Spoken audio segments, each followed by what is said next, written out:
श्री गणेशाय नमः।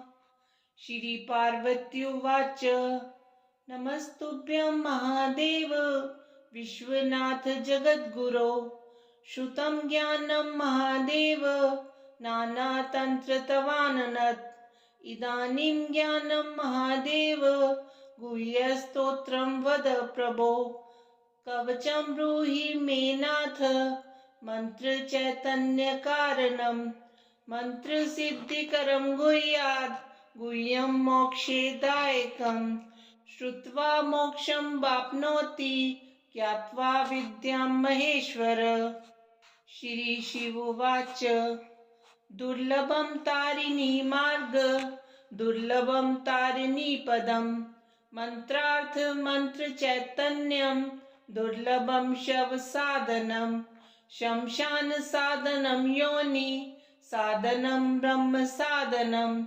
क्रिया साधनकं भक्ति साधनं मुक्ति साधनं। तत्प्रसादाद् देवेशि सर्वाः सिद्ध्यन्ति सिद्धयः। ओम नमस्ते चंडिके चंडी चंडमुंड विनाशिनी। नमस्ते कालिके काल महाभय विनाशिनी। शिवे रक्ष जगद्धात्री प्रसीद हर वल्लभे। प्रणमामि जगद्धात्री जगत्पालनकारिणी। जगत क्षोभकरी विद्यां जगत सृष्टि विदायिनी। क्रालं विकटां घोरां मुंडमाला विभूषितां। हरार्चितां हराराध्यां नमामि हरवल्लभां। गौरी गुरुप्रियां गौर वर्णालंकार भूषितां। हरिप्रियां महामायां नमामि ब्रह्म पूजितां। सिद्धां सिद्धेश्वरी सिद्ध विद्याधरं निर्युतां। मंत्र सिद्धि प्रदां योनि सिद्धिदां लिंग शोभितां। प्रणमामि महामायां दुर्गा दुर्गति नाशिनीं। उग्रामुग्रमयी मुग्र तारामुग्र गणेर्युतां। नीलां नीलघनश्यामां नमामि नीलसुन्दरीं। श्यामांगी श्यामघटितां श्यामवर्णविभूषितां। प्रणमामि जगद्धात्री गौरी सर्वार्थसाधिनीं। विश्वेश्वरी महाघोरां विकटां घोरनादिनीं। आद्यामाद्य गुरोराद्यां माद्यानाथ प्रपूजितां। श्री दुर्गां दन्दामन्न पूर्णा पद्मां सुरेश्वरीं। प्रणमामि जगद्धात्री चंद्रशेखर वल्लभां। त्रिपुरां सुंदरी बालां बलागण भूषितां। शिवदूती शिवाराध्यां शिवध्यायां सनातनीं। सुंदरीं तारिणीं सर्व शिवागण विभूषितां। नारायणी विष्णु पूज्यां ब्रह्म विष्णु हर प्रियां। सर्व सिद्धि प्रदां नित्या मनित्यां गुणवर्जितां। सगुणां निर्गुणां ध्यायां मर्चितां सर्व सिद्धिदां। विद्यां सिद्धि प्रदां विद्यां महाविद्यां महेश्वरीं। महेश भक्तां माहेशी महाकाल प्रपूजितां। प्रणमामि जगद्धात्री शुंभासुर विमर्दिनीं। रक्तप्रियां रक्तवर्णां रक्तबीज विमर्दिनीं। भैरवीं भुवनां देवीं लोलजीवां सुरेश्वरीं। चतुर्भुजां दशभुजां अष्टादशभुजां शुभां। त्रिपुरेशी विश्वनाथ प्रियां विश्वेश्वरी शिवां। अट्टहासं अट्टहास प्रियां धूम्र विनाशिनीं। कमलां छिन्न भालां च मातंगी सुरसुंदरीं। षोडशीं विजयां भीमां धूमां च बगलामुखीं। सर्वसिद्धि प्रदां सर्व विद्या मंत्र विशोधिनीं। प्रणमामि जगत्तारां सारांच मंत्र सिद्धये।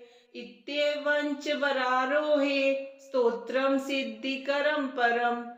पठित्वा मोक्षमाप्नोति सत्यं वे गिरिनन्दिनी। कुजवारे चतुर्दश्यां मायां जीववासरे शुक्रे निशि गते स्तोत्रं पठित्वा मोक्षमाप्नुयात्। त्रिपक्षे मंत्रसिद्धि स्यात् स्तोत्रपाठादिशङ्करी। चतुर्दश्यां निशाभागे निशि भौमेष्टमी दिने निशामुखे पठेत् स्तोत्रं मन्त्रसिद्धिमाप्नुयात्। केवलं स्तोत्रपाठादि तन्त्रसिद्धिरनुत्तमा। जागृति सततं चण्डी सत्वपाठाद्भुजङ्गिनी। काली तारा महाविद्या षोडशी भुवनेश्वरी। भैरवी छिन्नमस्ता च विद्या धूमवती तथा। बगला सिद्ध विद्या च मातंगी कमलात्मिका। एतादश महाविद्या सिद्ध विद्या प्रकीर्तितः। श्री पार्वत्युवाच नमस्तुभ्यं महादेव विश्वनाथ जगद्गुरो। श्रुतं ज्ञानं महादेव नानातन्त्रतवाननत्। इदानीं ज्ञानं महादेव गुह्यस्तोत्रं वद प्रभो। कवचं ब्रूहि मे नाथ मन्त्रचैतन्यकारणं। मन्त्रसिद्धिकरं गुह्याद् गुह्यं मोक्षदायकं। श्रुत्वा मोक्षं वाप्नोति ज्ञात्वा विद्यां महेश्वर। श्री शिवोवाच दुर्लभं तारिणी मार्ग दुर्लभं तारिणी पदं। मंत्रार्थ मंत्र चैतन्यं दुर्लभं शव साधनं। शमशान साधनं योनि साधनं ब्रह्म साधनं। क्रिया साधनकं भक्ति साधनं मुक्ति साधनं। तत्प्रसादाद् देवेशि सर्वः सिद्ध्यन्ति सिद्धयः। ओम नमस्ते चंडिके चंडी चंडमुंड विनाशिनी। नमस्ते कालिके काल महाभय विनाशिनी। शिवे रक्ष जगद्धात्री प्रसीद हर वल्लभे। प्रणमामि जगद्धात्री जगत्पालनकारिणी। जगत क्षोभकरी विद्यां जगत सृष्टि विदायिनी। क्रालं विक्टां घोरां मुंडमाला विभूषितां। हरार्चितां हराराध्यां नमामि हरवल्लभां। गौरी गुरुप्रियां गौर वर्णालंकार भूषितां। हरिप्रियां महामायां नमामि ब्रह्म पूजितां। सिद्धां सिद्धेश्वरी सिद्ध विद्याधरं निर्युतां। मंत्र सिद्धि प्रदां योनि सिद्धिदां लिंग शोभितां। प्रणमामि महामायां दुर्गा दुर्गतिनाशिनीं। उग्रामुग्रमयी मुग्र तारामुग्र गणेर्युतां। नीलां नीलघनश्यामां नमामि नीलसुन्दरीं। श्यामांगी श्याम घटितां श्यामवर्ण विभूषितां। प्रणमामि जगद्धात्री गौरी सर्वार्थ साधिनीं। विश्वेश्वरी महाघोरां विक्टां घोरनादिनीं। आद्यां माद्य गुरोराद्यां माद्यनाथ प्रपूजितां। श्री दुर्गां दन्दामन्न पूर्णा पद्मां सुरेश्वरीं। प्रणमामि जगद्धात्री चंद्रशेखर वल्लभां। त्रिपुरां सुंदरी बालां बलागण भूषितां। शिवदूती शिवाराध्यां शिवध्यायां सनातनीं। सुंदरीं तारिणीं सर्व शिवागण विभूषितां। नारायणी विष्णु पूज्यां ब्रह्म विष्णु हर प्रियां। सर्व सिद्धि प्रदां नित्या मनित्यां गुणवर्जितां। सगुणां निर्गुणां ध्यायां मर्चितां सर्व सिद्धिदां। विद्यां सिद्धि प्रदां विद्यां महाविद्यां महेश्वरीं।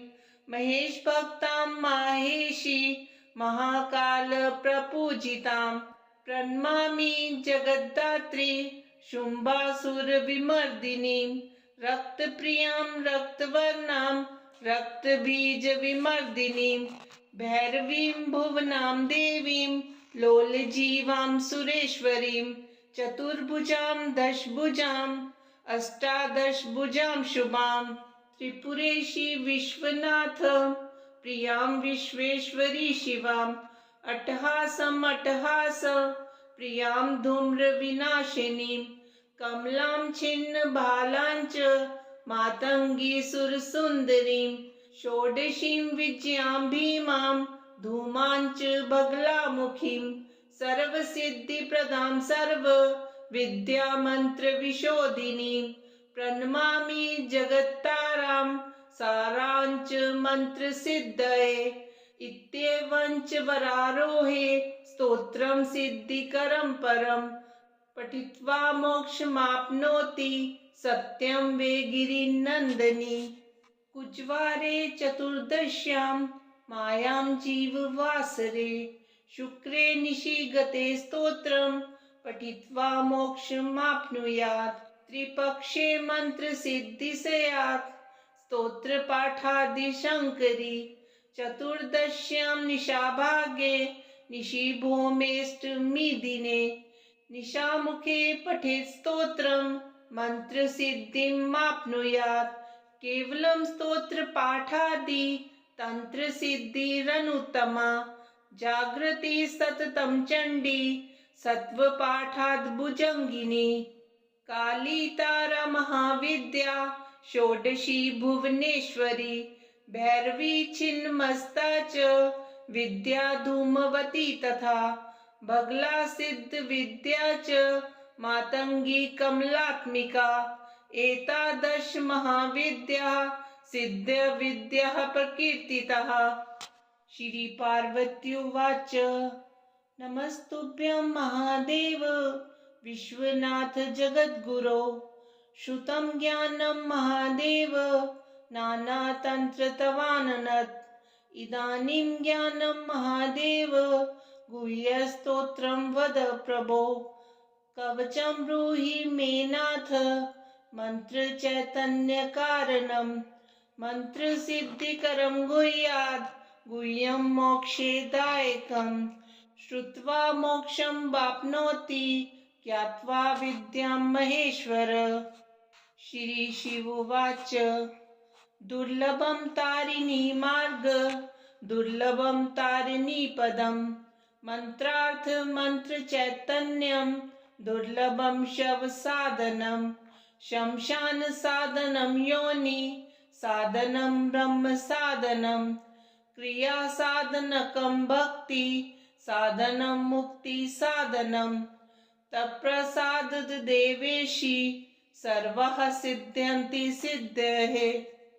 ओम नमस्ते चंडिके चंडी चंडमुंड विनाशिनी नमस्ते कालिके काल महाभय विनाशिनी शिवे रक्ष जगद्धात्री प्रसीद हर वल्लभे प्रणमामि जगद्धात्री जगत्पालनकारिणी जगत क्षोभकरी विद्यां जगत सृष्टि विदायिनी क्रालं विक्टां घोरां मुंडमाला विभूषितां हरार्चितां हराराध्यां नमामि हरवल्लभां गौरी गुरुप्रियां गौर वर्णालंकार भूषितां हरिप्रियां महामायां नमामि ब्रह्म पूजितां सिद्धां सिद्धेश्वरी सिद्ध विद्याधरं मंत्र सिद्धि प्रदां योनि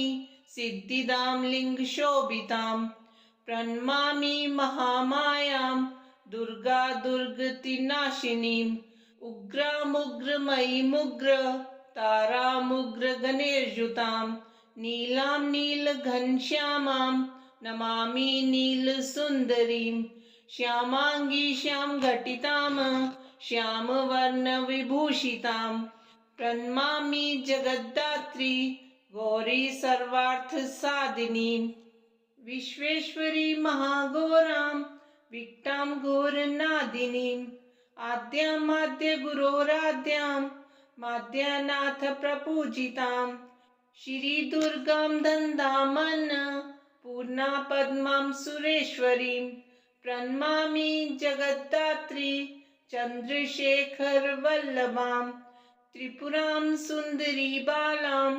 बलागणभूषितां शिवदूती शिवाराध्यां शिवध्यायां सनातनीं सुन्दरीं तारिणीं सर्व शिवागणविभूषितां नारायणी विष्णुपूज्यां ब्रह्मविष्णुहरप्रियां सर्वसिद्धिप्रदां नित्यामनित्यां गुणवर्जितां सगुणां निर्गुणां ध्यायां मर्चितां सर्वसिद्धिदां विद्यां सिद्धिप्रदां विद्यां महाविद्यां महेश्वरीं महेशभक्तां माहेशी महाकाल प्रपूजितां प्रणमामि जगद्धात्री शुम्भासुरविमर्दिनीं रक्तप्रियां रक्तवर्णां रक्तबीजविमर्दिनीं भैरवीं भुवनां देवीं लोलजीवां सुरेश्वरीं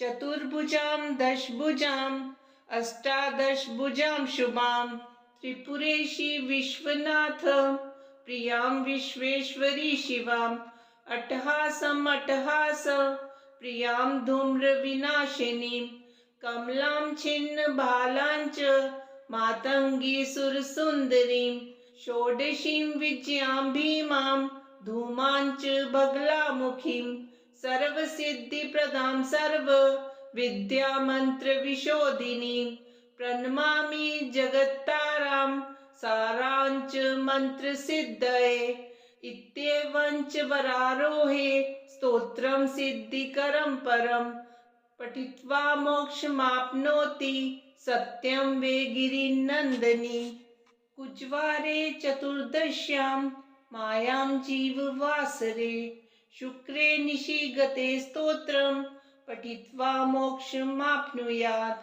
त्रिपक्षे मन्त्रसिद्धि स्यात् स्तोत्रपाठादिशङ्करी चतुर्दश्यां निशाभागे निशिभौमेऽष्टमीदिने निशामुखे पठेत् स्तोत्रं मन्त्रसिद्धिमाप्नुयात् केवलं स्तोत्रपाठादि तन्त्रसिद्धिरनुत्तमा जागृति सततं चण्डी सत्वपाठाद्भुजङ्गिनी काली तारा महाविद्या षोडशी भुवनेश्वरी भैरवी छिन्नमस्ता च विद्या धूमवती तथा बगला सिद्ध विद्या च मातंगी कमलात्मिका एतादश महाविद्या सिद्ध विद्या प्रकीर्तितः।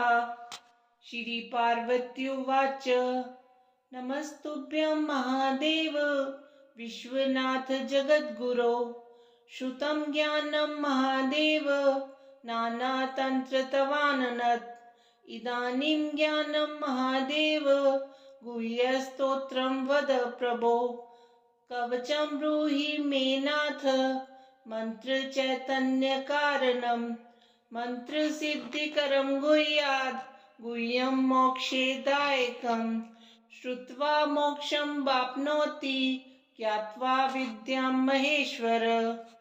श्री शिवोवाच दुर्लभं तारिणी मार्ग दुर्लभं तारिणी पदं मंत्रार्थ मंत्र चैतन्यं दुर्लभं शव साधनं शमशान साधनं योनि साधनं ब्रह्म साधनं क्रिया साधनकं भक्ति साधनं मुक्ति साधनं तत्प्रसादाद् देवेशी सर्वाः सिद्ध्यन्ति सिद्धयः। ओम नमस्ते चंडिके चंडी चंडमुंड विनाशिनी नमस्ते कालिके काल महाभय विनाशिनी शिवे रक्ष जगद्धात्री प्रसीद हर वल्लभे प्रणमामि जगद्धात्री जगत्पालनकारिणीं जगत्क्षोभकरी विद्यां जगत्सृष्टिविदायिनीं क्रालं विक्टां घोरां मुण्डमाला विभूषितां हरार्चितां हराराध्यां नमामि हरवल्लभां गौरी गुरुप्रियां गौर वर्णालङ्कारभूषितां हरिप्रियां महामायां नमामि ब्रह्मपूजितां सिद्धां सिद्धेश्वरी सिद्ध विद्याधरं मन्त्रसिद्धिप्रदां योनि सिद्धिदां लिङ्गशोभितां प्रणमामि महामायां दुर्गा दुर्गतिनाशिनीम् उग्रामुग्रमयीमुग्र तारामुग्रगणैर्युतां नीलां नीलघनश्यामां नमामि नीलसुन्दरीं श्यामाङ्गी श्यामघटितां श्यामवर्णविभूषितां प्रणमामि जगद्धात्री गौरी सर्वार्थसाधिनीं विश्वेश्वरी महाघोरां विक्टां घोरनादिनीम् आद्यां माद्यगुरोराद्यां माद्यनाथ प्रपूजितां श्रीदुर्गां दन्दामन्न पूर्णा पद्मां सुरेश्वरीं प्रणमामि जगद्धात्री चन्द्रशेखरवल्लभां त्रिपुरां सुन्दरी बालां बलागणभूषितां शिवदूती शिवाराध्यां शिवध्यायां सनातनीं सुन्दरीं तारिणीं सर्व शिवागणविभूषितां नारायणी विष्णुपूज्यां ब्रह्मविष्णुहरप्रियां सर्वसिद्धिप्रदां नित्यामनित्यां गुणवर्जितां सगुणां निर्गुणां ध्यायां मर्चितां सर्वसिद्धिदां विद्यां सिद्धिप्रदां विद्यां महाविद्यां महेश्वरीं महेशभक्तां माहेशी महाकाल प्रपूजितां प्रणमामि जगद्धात्री शुम्भासुरविमर्दिनीं रक्तप्रियां रक्तवर्णां रक्तबीजविमर्दिनीं भैरवीं भुवनां देवीं लोलजीवां सुरेश्वरीं चतुर्भुजां दशभुजां अष्टादशभुजां शुभां त्रिपुरेशी विश्वनाथ प्रियां विश्वेश्वरी शिवां अट्टहासम् अट्टहास प्रियां धूम्रविनाशिनीं कमलां छिन्नबालां च मातङ्गी सुरसुन्दरीं षोडशीं विजयां भीमां धूमां च बगलामुखीं सर्वसिद्धिप्रदां सर्व विद्यामन्त्रविशोधिनीं प्रणमामि जगत्तारां सारांच मन्त्रसिद्धये इत्येवंच वरारोहे स्तोत्रं सिद्धिकरं परं पठित्वा मोक्षमाप्नोति सत्यं वे गिरिनन्दिनी कुजवारे चतुर्दश्यां मायां जीववासरे शुक्रे निशिगते स्तोत्रं पठित्वा मोक्षमाप्नुयात् त्रिपक्षे मन्त्रसिद्धि स्यात् स्तोत्रपाठादिशङ्करी चतुर्दश्यां निशाभागे निशिभौमेष्टमी दिने निशामुखे पठेत् स्तोत्रं मन्त्रसिद्धिमाप्नुयात् केवलं स्तोत्रपाठादि तन्त्रसिद्धिरनुत्तमा जागृति सततं चण्डी सत्वपाठाद्भुजङ्गिनी काली तारा महाविद्या षोडशी भुवनेश्वरी भैरवी छिन्नमस्ता च विद्या धूमवती तथा बगला सिद्ध विद्या च मातंगी कमलात्मिका एतादश महाविद्या सिद्ध विद्या प्रकीर्तितः। श्री पार्वत्युवाच नमस्तुभ्यं महादेव विश्वनाथ जगद्गुरो श्रुतं ज्ञानं महादेव नानातन्त्रतवाननत् इदानीं ज्ञानं महादेव गुह्यस्तोत्रं वद प्रभो कवचं ब्रूहि मे नाथ मन्त्रचैतन्यकारणं मन्त्रसिद्धिकरं गुह्यात् गुह्यं मोक्षेदायकं श्रुत्वा मोक्षं वाप्नोति ज्ञात्वा विद्यां महेश्वर। श्रीशिवोवाच दुर्लभं तारिणी मार्ग दुर्लभं तारिणी पदं मंत्रार्थ मंत्र चैतन्यं दुर्लभं शव साधनं शमशान साधनं योनि साधनं ब्रह्म साधनं क्रिया साधनकं भक्ति साधनं मुक्ति साधनं तत्प्रसाद देवेशी सर्वः सिद्ध्यन्ति सिद्धयः। ओम नमस्ते चंडिके चंडी चंडमुंड विनाशिनी नमस्ते कालिके काल महाभय विनाशिनी शिवे रक्ष जगद्धात्री प्रसीद हर वल्लभे प्रणमामि जगद्धात्री जगत्पालनकारिणी जगत क्षोभकरी विद्यां जगत सृष्टि विदायिनी क्रालं विक्टां घोरां मुंडमाला विभूषितां हरार्चितां हराराध्यां नमामि हरवल्लभां गौरी गुरुप्रियां गौर वर्णालंकार भूषितां हरिप्रियां महामायां नमामि ब्रह्म पूजितां सिद्धां सिद्धेश्वरी सिद्ध विद्याधरं निर्युतां मंत्र सिद्धि प्रदां योनि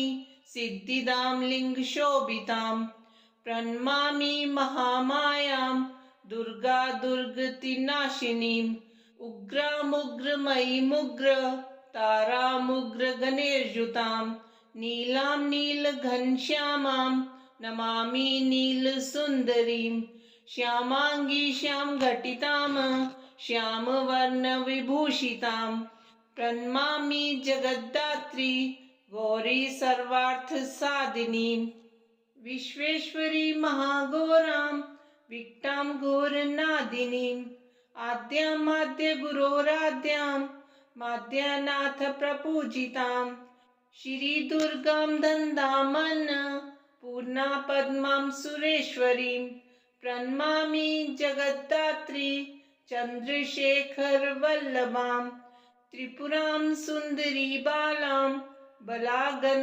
भूषितां शिवदूती शिवाराध्यां शिवध्यायां सनातनीं सुंदरीं तारिणीं सर्व शिवागण विभूषितां नारायणी विष्णु पूज्यां ब्रह्म विष्णु हर प्रियां सर्व सिद्धि प्रदां नित्या मनित्यां गुणवर्जितां सगुणां निर्गुणां ध्यायां मर्चितां सर्व सिद्धिदां विद्यां सिद्धि प्रदां विद्यां महाविद्यां महेश्वरीं महेश भक्तां माहेशी महाकाल प्रपूजितां प्रणमामि जगद्धात्री शुंभासुर विमर्दिनीं रक्तप्रियां रक्तवर्णां रक्तबीज विमर्दिनीं भैरवीं भुवनां देवीं लोलजीवां सुरेश्वरीं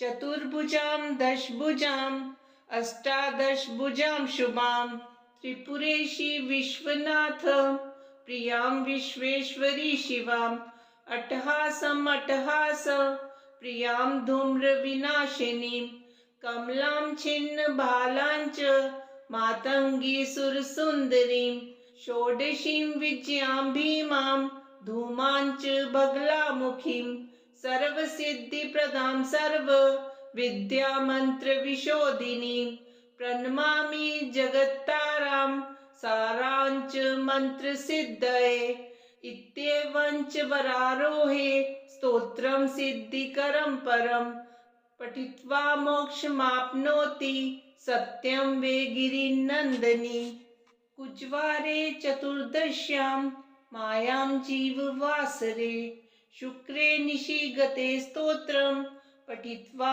मोक्षमाप्नुयात् त्रिपक्षे मंत्रसिद्धि स्यात् स्तोत्रपाठादिशङ्करी चतुर्दश्यां निशाभागे निशिभौमेऽष्टमी दिने निशामुखे पठेत् स्तोत्रं मन्त्रसिद्धिमाप्नुयात्।